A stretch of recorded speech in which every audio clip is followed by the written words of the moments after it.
Welcome to Blaise Cooks. I'm Blaise, and today I'm making pasta primavera. I already have some of my vegetables on the grill. That's right, the grill. A lot of pasta primavera, by the way, primavera only means springtime or spring in Italian, is pasta tossed with a lot of, spring vegetables or whatever vegetables you might have, but it's often mixed in with like a bechamel sauce. Well, what I like to do is I like to grill all my vegetables first of all, and then I just toss them with the pasta and some oil, salt, and pepper. It's much fresher, it's much lighter, and frankly, a little simpler than if you're going to also whip together a bechamel sauce. So that looks pretty good. And I'm going to put them right back in the bowl in which I sort of tossed them with the olive oil. And notice the carrots are very big.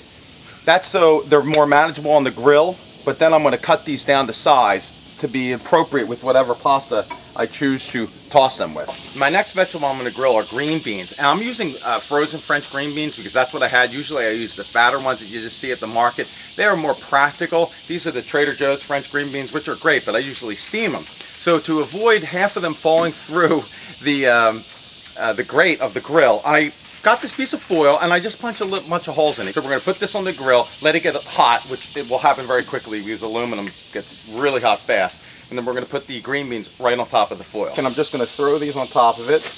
I already got a sizzle, so that means the heat definitely transferred through to the foil. Oh, by the way, all these vegetables are just tossed with some olive oil and garlic. I'm just going to drop that on.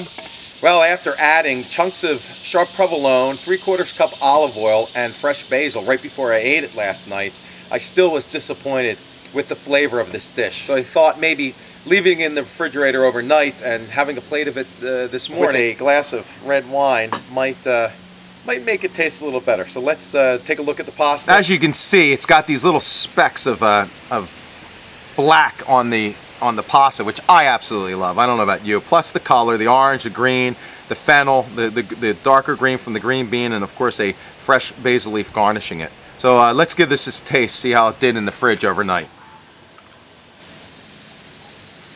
Gotta have that wine. Back to the flavor.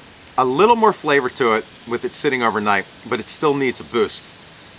A couple things I would do. First of all, I would lose the sharp provolone. The cheese doesn't really add to the overall flavor profile. It basically competes with it. So get rid of the provolone.